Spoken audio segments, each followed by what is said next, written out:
예, 오늘 제목은 다윗의 유언과 죽음이라는 제목으로 열왕기상 2장 1절에서 12절 말씀을 가지고 함께 나눠보도록 하겠습니다. 히브리서 9장 27절에 보면은 한 번 죽는 것은 사람에게 정해진 것이요 그 후에는 심판이 있으리니 이렇게 기록하고 있습니다. 이 말은 누구에게나 죽음이 찾아온다는 것입니다. 그러므로 우리 모두는 인생의 목적이 죽음을 향해 달려가고 있다고 해도 과언이 아닐 것입니다.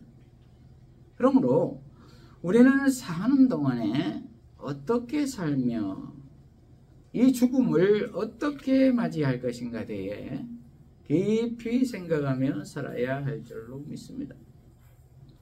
오늘 본문을 보면은 파란만장한 인생을 살았던 다윗은 이제 유언을 남기고 죽음에 이르게 됩니다. 그런데 그는 무엇에 감사하고 무엇에 후회했을까요? 사람은 누구에게나 공화가 있을 것입니다.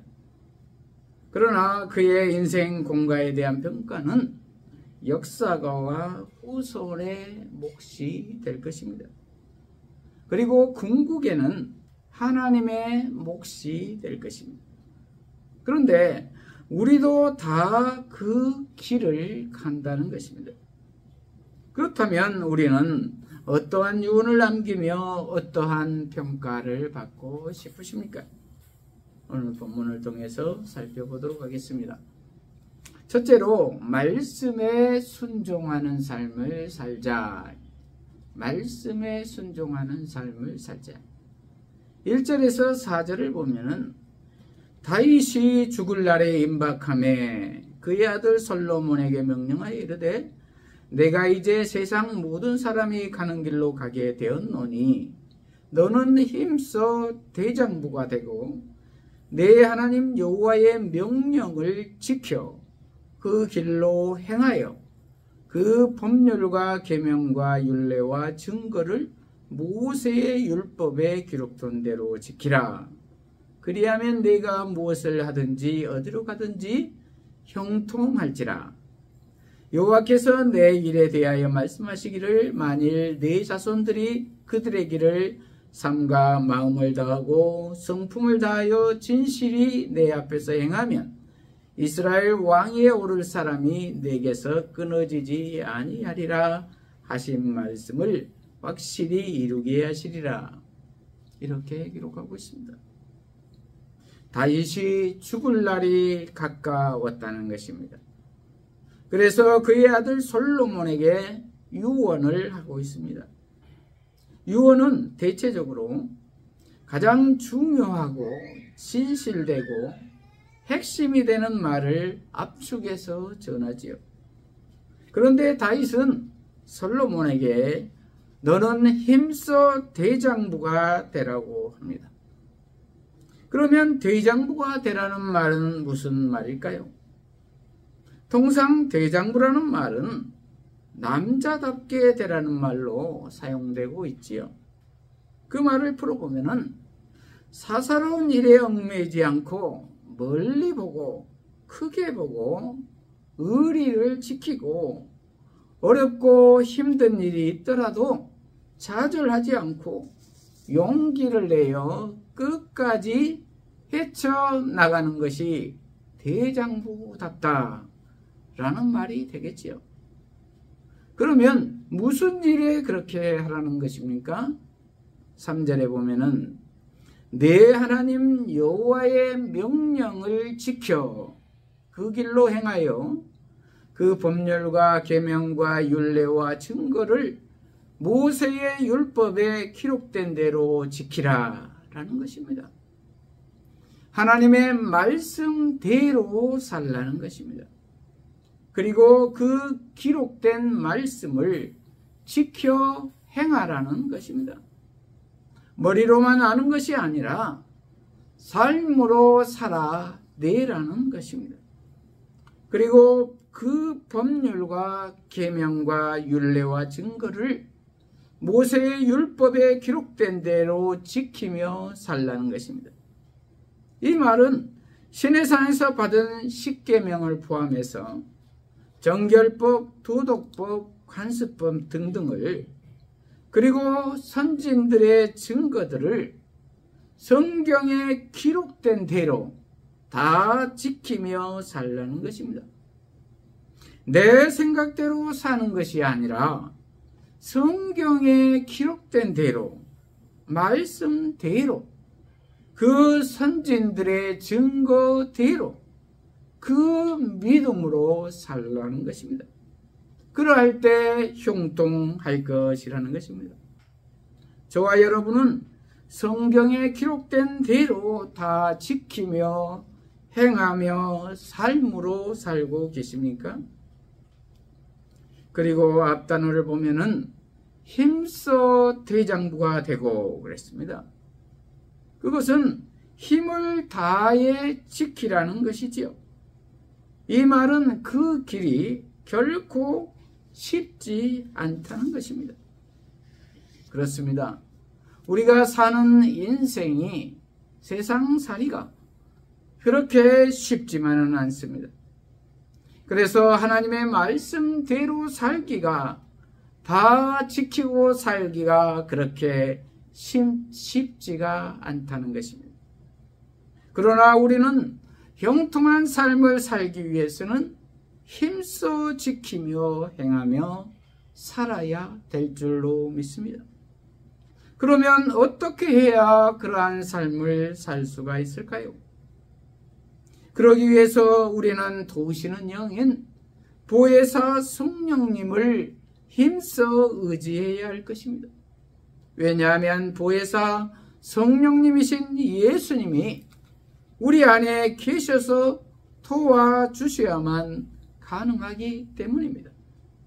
우리로서는 안 된다는 것을 다윗의 삶을 통해서도, 솔로몬의 삶을 통해서도, 그 밖에 왕들의 삶을 통해서도, 백성들의 삶을 통해서도, 구약 내내 선진들의 삶을 통해서도 우리는 똑똑히 보았습니다. 우리 힘으로는 죄를 이길 수가 없다는 것이죠.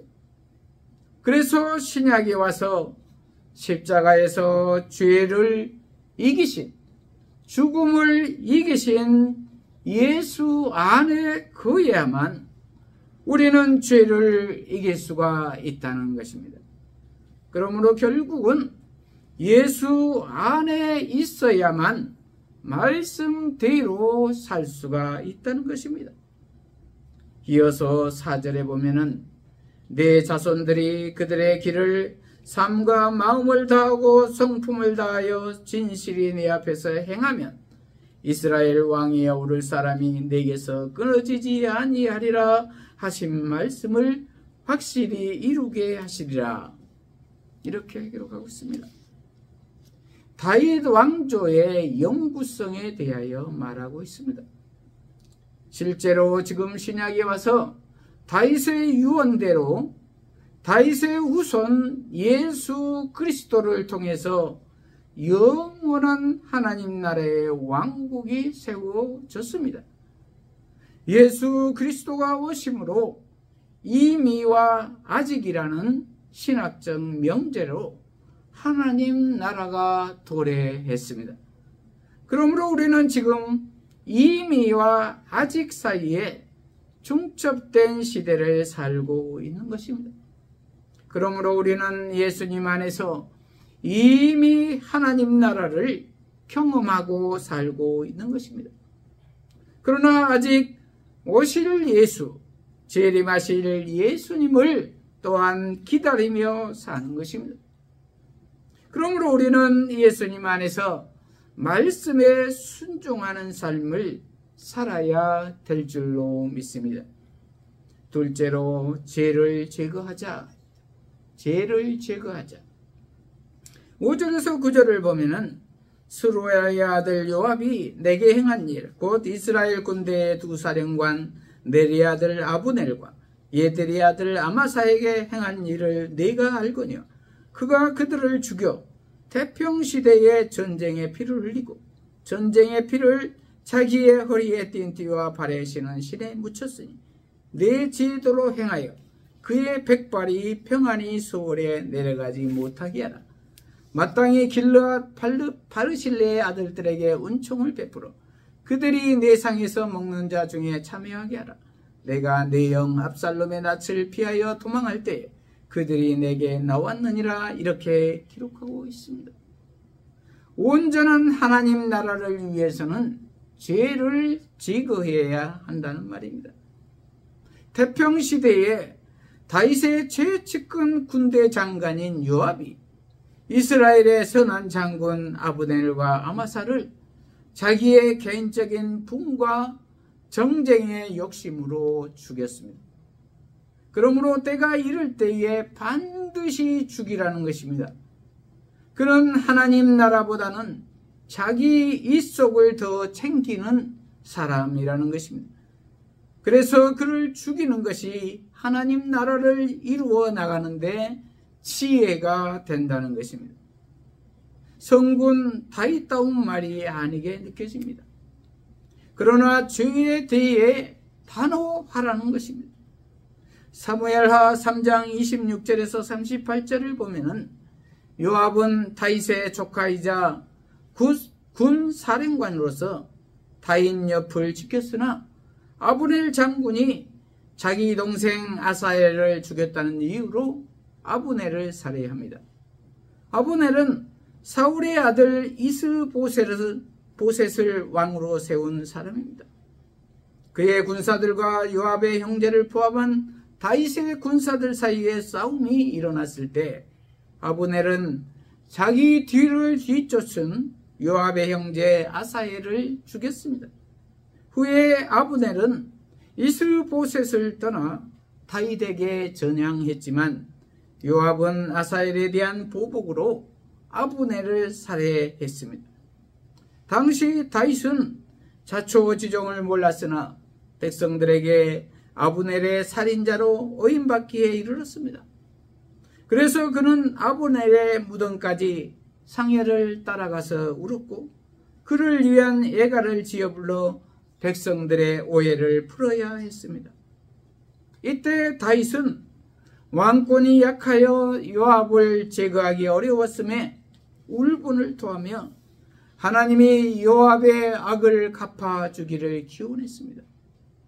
그리고 아마사는 이드라 예델 이드라와 아비가일의 아들로 다윗의 조카이자 요압의 사촌이었습니다. 그는 압살롬을 추종한 군사령관이었지만 압살롬이 죽은 후 다윗에 의해 요압 대신 군사령관이 되어 특정 임무를 맡았습니다. 요압은 강등당해 자존심이 상했는지 다윗에 대한 반항심 때문인지 아니면 다른 이유에서인지 아마사가 임무를 수행하는 동안 기회를 노려 그를 죽이고 온 군대의 군사령관 자리를 되찾았습니다. 요압이 이처럼 평화의 시기에 피를 불렀으므로 그가 평안히 죽어서는 안 된다는 것입니다. 그러므로 이제 평화의 이름을 가진 솔로몬, 내가 이를 처리하여 다시 평화를 되찾아야 한다는 것입니다. 그리고 7절에 보면은 이제 대조적으로 길르앗의 거부 노인 바르실레의 자식들에게 은총을 베풀라고 당부합니다. 바르실레는 다윗이 압살롬에게서 도망할 때에 요단을 건너 길르앗 지역의 마하나임에 은신처를 꾸몄는데 이때 바르실레를 비롯한 길르앗 주민이 다윗과 무리를 긍휼히 여겨 침구리와 그릇과 음식을 후하게 대접했습니다. 그리고 압살롬이 죽은 후 다윗이 요압을 건너 다시 서쪽 유다로 돌아갈 때에도 바르실레는 그의 안전을 위해 동행해 주었습니다. 또한 다윗과 무리에게 필요한 것들을 공급해 주었습니다. 그래서 다윗은 그에게 예루살렘에 함께 가기를 권유했으나 이미 80세가 된 바르실레는 왕에게 누가 된다며 제안을 정중히 거절하고 대신 기맘을 데려가도록 요청했습니다. 그래서 다윗이 지금 솔로몬에게 바르실레의 아들들에게 호의를 베풀라고 명하는 것으로 보아 기맘은 바르실레의 아들로 추정이 됩니다. 다윗은 이들이 솔로몬 왕정에도 계속 도움이 될 존재라고 생각한 것입니다. 그래서 이들은 솔로몬의 식탁에서 먹는 고난을 누리게 될 것인데 이는 궁정의 음식과 보호를 공급받는다는 의미입니다. 이는 왕의 가족이나 다름없는 융숭한 대접을 받는다는 뜻입니다. 유사한 예로 이전에 요나단의 아들 무비보셋이 다윗에게 이 같은 대접을 받았고 요야긴 왕이 바벨론의 옥에서 풀려나와 바벨론 왕의 공개를 받았습니다. 그리고 마지막으로 다윗은 시므이를 처단하도록 명합니다. 8절에서 9절을 보면은 바후림 베냐민 사람 게라의 아들 시므이가 너와 함께 있나니 그는 내가 마하나임으로 갈 때에 악독한 말로 나를 저주하였느니라. 그러나 그가 요단에 내려와서 나를 영접함으로 내가 여호와를 두고 맹세하여 이르기를 내가 칼로 너를 죽이지 아니하리라 하였노라. 그러나 그를 무죄한 자로 여기지 말지어다. 너는 지혜 있는 사람이므로 그에게 행할 일을 알지니 그의 백발이 피 가운데 수월에 내려가게 하라. 이렇게 기록하고 있습니다. 8절을 히브리어 원문 성경 바른 성경으로 보면은 보아라 바후림에서 온 베냐민 사람 게라의 아들 시므이가 너와 함께 있다. 이렇게 기록하고 있습니다. 이제 다윗은 보아라라는 말로 시작합니다. 그것은 솔로몬의 이목을 집중시켜 시므이에 대한 지시가 위중함을 표현한 것입니다. 시므이는 바후림에 사는 베냐민 사람이며 사울의 친척이었습니다. 사무엘하 16장 5절에서 14절을 보면은 다윗이 압살롬을 피해 마하나임으로 도망할 때 다윗에게 부당하고 악독한 저주를 퍼부은 사람입니다. 다윗이 사울을 죽게 했고 피를 흘렸으므로 다윗의 아들 압살롬에게 반역을 당하여 도망자 신세가 되었지 않느냐며 피를 흘린 사악한 자여 가거라 가거라 저주하며 돌을 던지며 먼지를 날렸습니다. 그리고 산비탈까지 따라가면서 저주를 했습니다. 그러나 압살롬이 죽고 다윗이 왕권을 되찾자 그는 용서를 빌었고 다윗은 그를 죽이지 않겠다고 맹세했습니다.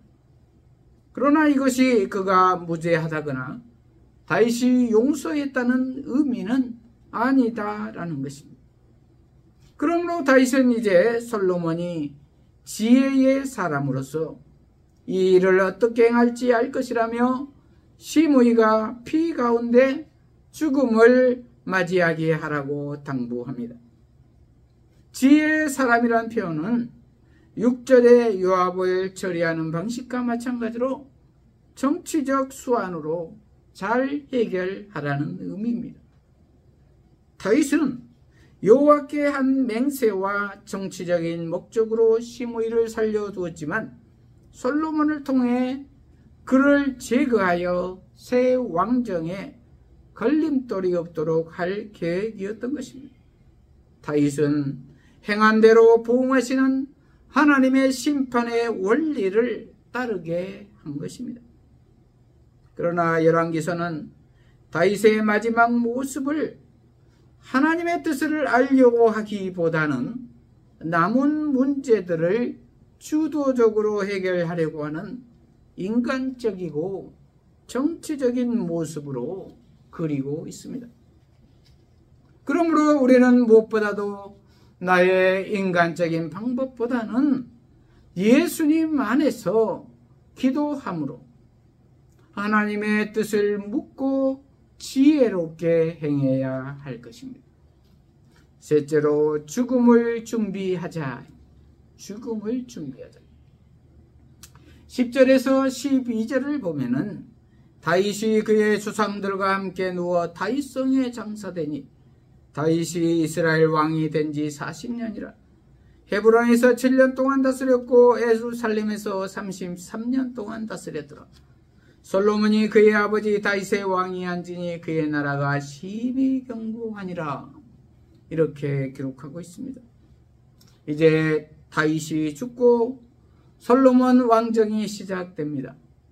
30세의 왕이 되어 헤브론에서 7년 6개월, 나머지 33년은 예루살렘에서 온 이스라엘을 다스렸던 다윗은 40년의 통치를 끝으로 다윗성 즉 시온에 장사되었습니다. 이제 솔로몬이 이스라엘의 3대 왕이자 다윗 왕조의 둘째 왕으로 군림합니다. 하나님의 약속대로 그가 왕위에 올랐고 그의 나라는 심히 견고했다고 사무엘하 7장 12절에 기록하고 있습니다. 내 수완이 차서 내 조상들과 함께 누울 때에 내가 내 몸에서 날씨를 내 뒤에 세워 그의 나라를 견고하게 하리라. 이렇게 기록하고 있습니다. 이 말씀이 이루어진 것입니다. 이후에 솔로몬 왕정은 그 당시의 강국 이집트의 공주가 정략 결혼을 청할 정도로 강대해졌습니다. 그리고 약속하신 대로 신약의 다윗의 자손으로 우리의 영원한 구원자로 메시아로 예수 그리스도가 오십니다. 그렇습니다. 유대야 왕 다윗도 결국 죽어 묻히게 됩니다. 그는 헤브론에서 7년, 예루살렘에서 33년 모두 합쳐서 40년간 다스렸습니다. 그동안 실수도 했고 악행도 범했고 그래서 그 대가도 혹독히 치렀습니다. 그리고 신하에게 겁박도 당했습니다.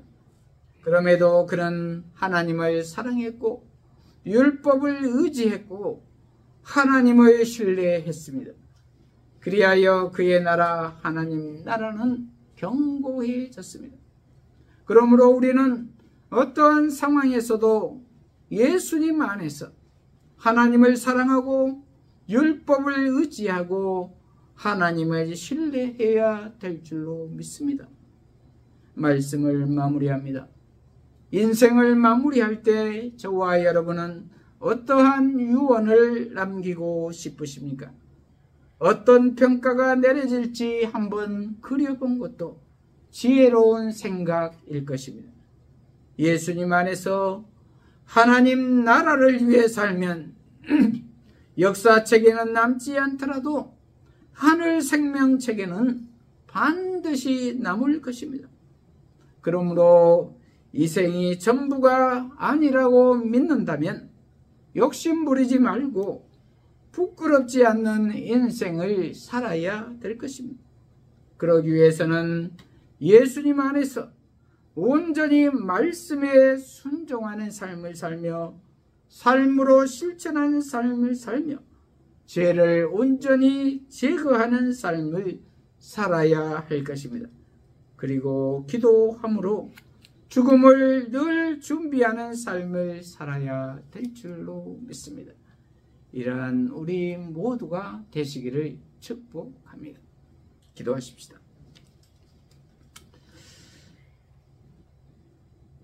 하나님 아버지, 오늘 다윗의 유언과 죽음이라는 제목의 말씀으로 깨닫게 하시니 감사합니다.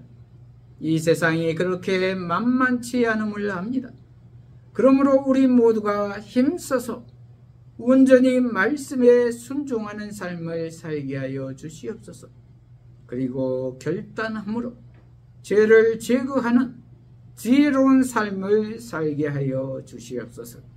그래서 죽음을 늘 준비하는 삶을 살게 하여 주시옵소서. 그리하여 예수님 안에서 지금부터 영원한 하나님 나라의 복된 삶을 살게 하여 주시옵소서. 예수님 이름으로 기도합니다. 아멘.